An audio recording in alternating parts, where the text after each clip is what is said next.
Andrew Tate. Long time. I know, it's been a very long time. You seem to be doing pretty well given the circumstances.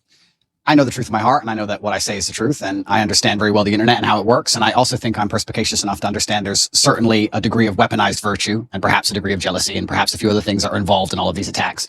I don't believe that people who sit and attack somebody for their past, especially something from so long ago, are genuinely virtuous.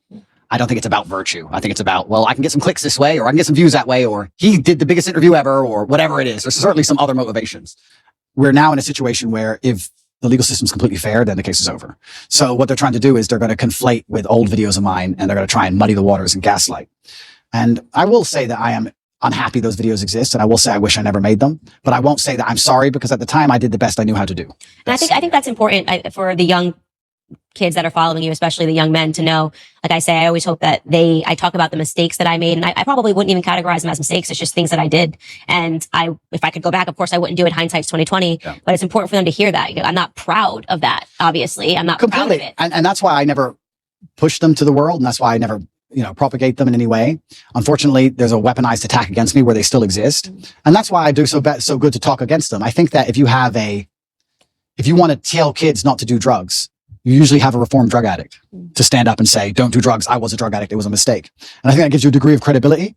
So now we're living here. I'm sitting here as a person who's accused of a crime. The victims are on my side. There's no one against me but the state. I've done nothing wrong. There's these Twitter internet detectives who know who funds them, trying their very best to prove me guilty for no reason by taking old videos and conflating the issue and trying to make it complicated when it doesn't need to be. And I just sit here and think they are complicating the issue. I very much agree with you on that. I think that the goal of digging up these old videos was to say, well, this somehow legitimizes the case against him in Romania. Yeah. And that's just not true, right? You can say, you even said it, you're not proud of these videos. You can say, I think Andrew Tate is immoral. I think the things that he said here are not principled. They're trying to say that because of things that you said 10 years ago, you shouldn't have a platform to young men today. It's just too much conflation. I made pro-atheist videos back then, and I'm very embarrassed of those. Right. I'm extremely embarrassed of the videos. I would sit and say, God is not real. In fact, I'm more embarrassed of those videos than any other video. Wow. And I would sit there, and now I'm devout to my religion. So I would sit there and try and talk about how God wasn't real, and I thought I was smart. And now I watch it and think I was an idiot. And I like to think of myself as a pretty wise person. I wouldn't have a platform if I wasn't wise. And I'm 36 years old. But at 25, I was a dummy. I don't feel like the way I spoke about women or the way I spoke about romantic relationships is my current view on romantic relationships. I think I've certainly matured. I was a young, brash, arrogant guy.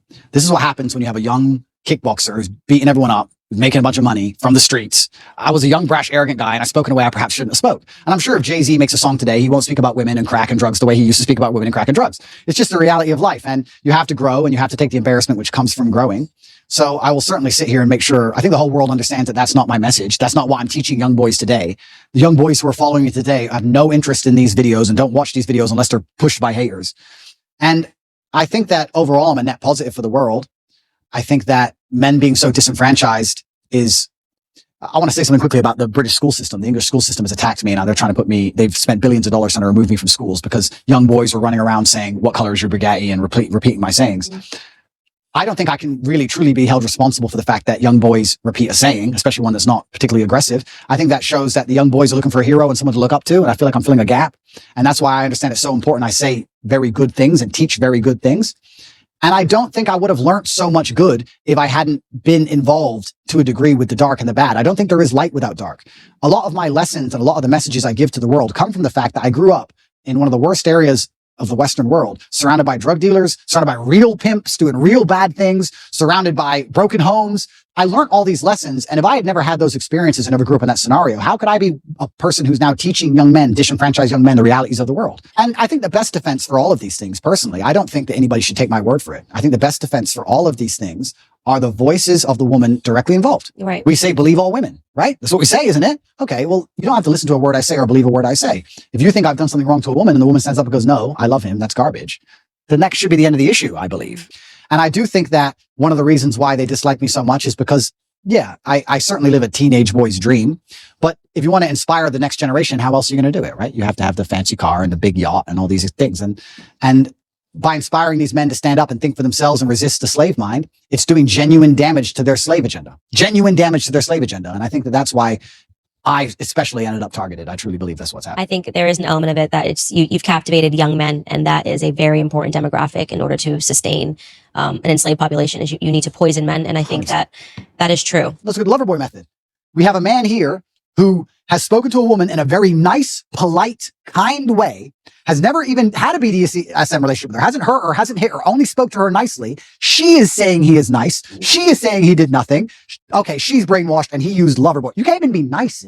You can't even be, if the government want to put you in jail for sexual crime, you can be a man with a woman, speak to her with absolute respect. She can love you with all her heart and say he has never hurt me, and you are still a criminal. Right. Right. Think of the mind bending. It's crazy. As a man, you're not safe. You're not safe. If they want to get you, they're going to get you, and they're going to use this avenue because this is the most heinous possible crime you can be accused of.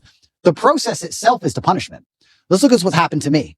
All those months of investigation. During all those months of investigation, there are pages and pages of files. Everything I did, everywhere I went, they were looking for me to break a law. I don't break laws. If I had even sped in a car, if I had littered, if I had done anything, it'd all be in the case file. So they're spying on my entire life trying to find a crime. They can't find one. Then they go through my entire personal life, which is now all over the internet, leak it all over the internet. So you go through the embarrassment. Then they seize all your money. $15 million are taken of my money. Then I went to jail for 3 months. Now I'm on house arrest. By the time I'm found innocent, I've been punished. The process is the punishment. The process is the embarrassment. The process is teaching you a lesson. So it's not even about innocent and guilty. I don't think most people at home understand that if they want to hurt you, if you get to a level of influence where powerful people go, we have to damage this guy's name, we're going to accuse him of sexual crime. It doesn't matter if you can prove yourself innocent 3 years from the point they accuse you, because you've already been wrecked. That's the entire goal of it, right? I do believe, however, that Allah is the best of planners. And I am in many ways, I wouldn't say happy, but I feel like this whole criminal investigation is going to be a fantastic end to all of this once I'm found innocent. Right. I believe. And I do believe I'll be found innocent. I've seen all of the case against me and there is no case. And it's very difficult to put somebody in jail when